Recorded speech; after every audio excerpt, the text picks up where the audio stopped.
All you have to do is ask my father, who literally was shot in the Orangeburg Massacre, right? Who helped found SNCC, who marched with Marion Barry and Stokely Carmichael and Martin Luther King, and the list goes on and on and on. And he will tell you today that he feels like this country's at 1954.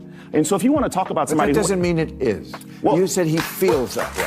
That's ridiculous. Who do you think Trump should pick for this VP? Boy, he's really, I mean, it's a good strategy. Like, while the Democrats are getting all this bad publicity, just shut up. He doesn't usually do something that smart. It's like that scene. Right? Last time, we showed you Bill Maher ripping apart woke MSNBC hosts for their hypocrisy. Well, this time, CNN's Bakari Sellers is in the hot seat. You know the guy who pulls the race card every time he's losing a debate? Yeah, that one. His biased takes got absolutely demolished by the tag team of Ben Shapiro.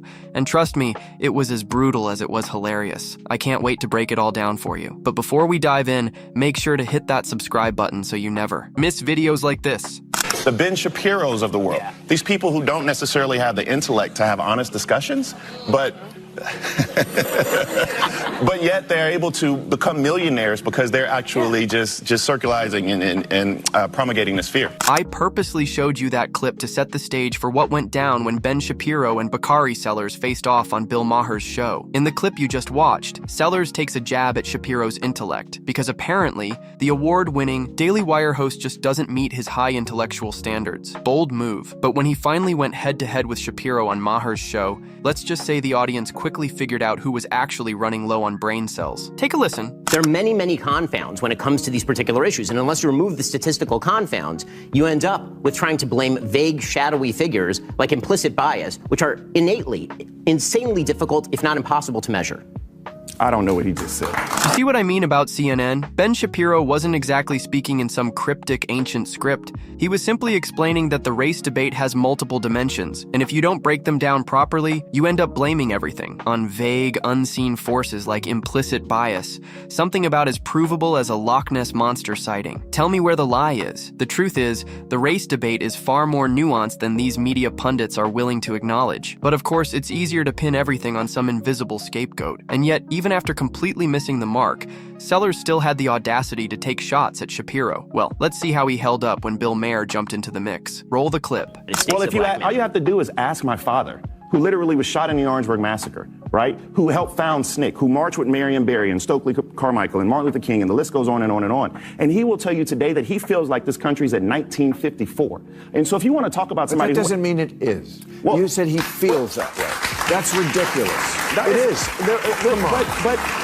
Exactly. Ben Shapiro was simply arguing that we should address the real issues of racism instead of getting caught up in emotions, because let's be real, feelings don't always align with reality. Just because Bakari Sellers' father feels like America has reverted to the 1960s doesn't magically make it a fact. And credit where it's due, Bill Maher actually called that out, but am I surprised? Not in the slightest. The woke crowd has always placed emotions above facts and hard data. Case in point, they're the same people who insist that you are whatever you feel you are. So if a black man suddenly believes he's a white woman, well, congratulations. He's apparently a white woman now. That's the kind of absurdity they push. It's never about truth or reason. It's about promoting a narrative, no matter how disconnected from reality it is. And the moment you dare question it, you're instantly labeled hateful, ignorant, or worse. Meanwhile, the rest of us are left scratching our heads, wondering when common sense became offensive. I think the ridiculous notion is for either one of you all to have the audacity to believe that you understand what the experience is to be. I have to object to that. But you just said I cannot talk about it because I am not part of a group. I am a sentient human being. You're right. There's two ways you cannot understand something. One is to be too far from it. We're too far from it. We can't see like you can. One is to be too close to something. And then sometimes you can't see it accurately either. Spot on, Bill Maher. The idea that you can't discuss racism unless you've personally experienced it is beyond absurd. By that logic, no one could talk about poverty unless they've been homeless, or debate crime unless they've been mugged. And here's a thought. Maybe, just maybe, the so-called victims aren't always the most objective voices either. Being emotionally invested in an issue doesn't automatically make you right. That's just common sense. Every group has its own biases, which is exactly why open discussion is necessary to find common ground. But do race hustlers like Bakari Sellers, Joy Reid, and Sonny Hostin want that? Of course not. They thrive on division. Instead of encouraging honest conversations, they rely on race-baiting tactics that stir resentment and trap people in a victimhood mindset. Because let's be real, if racism suddenly wasn't the massive crisis they make it out to be, they'd have nothing to scream about on primetime television. This isn't about progress, it's about power. The more they convince people they're oppressed, the more influence they gain. Meanwhile, real solutions get pushed aside, and the very people they claim to represent are left no better off than before. I'm not too close to something. I am that. I know. And so, but what I am saying though is for you to discount my father's experience and say that I'm not discounting it, and to say it was silly. I'm not. No, he was shot. No, Were you shot?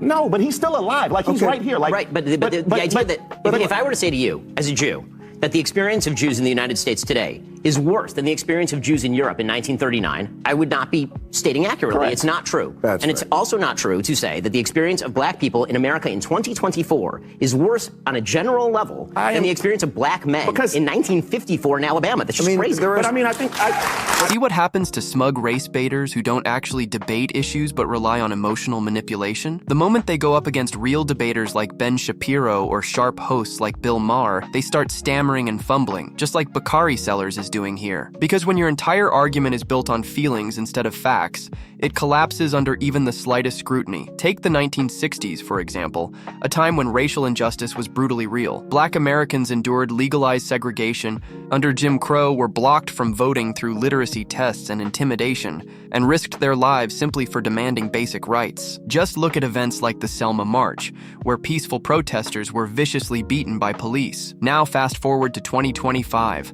Black Americans hold high-ranking positions in government, business, and media. Laws explicitly banning racial discrimination are in place, and diversity initiatives ensure representation across nearly every industry. Is racism completely eradicated? No. But is it anything like the 1960s? Not even close. Yet people like Sellers pretend nothing has changed, pushing the same tired oppression narrative to maintain their influence. Because let's be honest, if they openly acknowledged progress, what would they even have left to talk about? He's really, I mean, it's a good strategy. Like, while the Democrats are getting all this bad publicity, just shut up.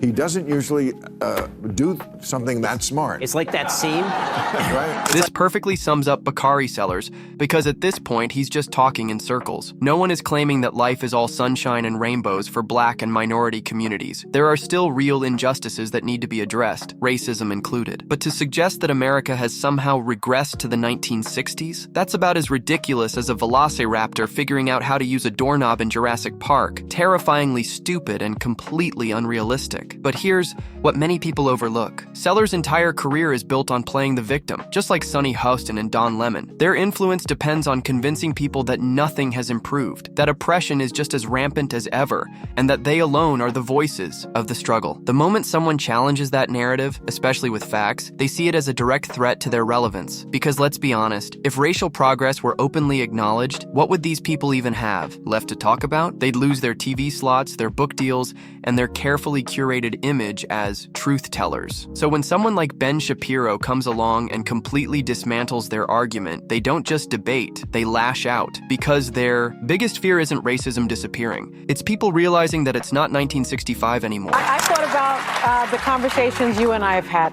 would be so many times, about the co-opting of the word woke. And the fact that the right somehow has made it a dirty word. To be woke is a word that came out of the African American community, and it was about being acknowledging social justice inequities, acknowledging people suffering. It is not a bad thing to care about other people, to care about the sufferings of others, and to act upon it. And so it angers me when people are like, this woke stuff has got to go. That's telling me that you don't care about my lived experience. You don't care about the oppression of the LGBTQ community. You don't care about the oppression of the disabled. You don't care about the oppression of immigrants. You don't care about your fellow neighbor. And that is ungodly. That is Listening to these race hustlers rant is downright exhausting. Now they're complaining about the term woke being co-opted, when in reality, they're the ones who hijacked and ruined its original meaning. Once upon a time, being woke simply meant being aware of injustice. awareness, but they twisted it into a toxic ideology, one that demands blind conformity, demonizes opposing views,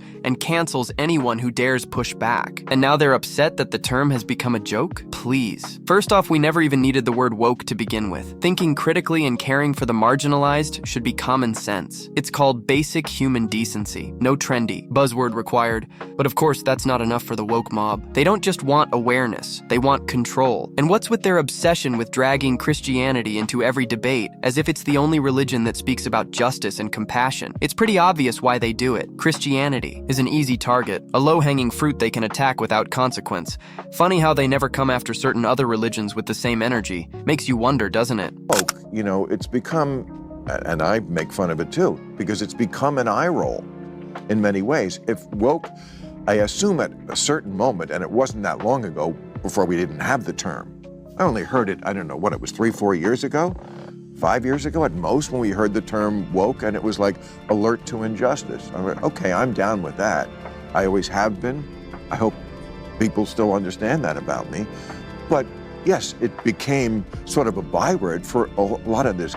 Exactly, Maher. Pure nonsense that defies common sense on every level. That's why race hustlers like Bakari Sellers are still pushing oppression narratives, even though Black Americans today have more rights, opportunities, and representation than ever before. They know full well that life for Black Americans in 2025 is nothing like it was in the 1960s, but admitting that would ruin their entire grift. And let's not forget the other brand of absurdity they promote, like allowing biological men to compete against women in sports and use their locker rooms, because apparently fairness and biology no longer matter as long as it aligns with the woke agenda. Women spend their entire lives training for a shot at victory, only to lose to men, who identify as female but still maintain all the biological advantages. And we're just supposed to applaud this as progress? This isn't about equality anymore. It's about pushing radical ideologies that crumble under even the slightest scrutiny. But the moment you dare to call it out, they slap you with a label, bigot, transphobe, or worse. Because when facts aren't on their side, silencing the opposition is their only move. And that wraps up today's video. Thanks for watching, and I'll catch you in the next one.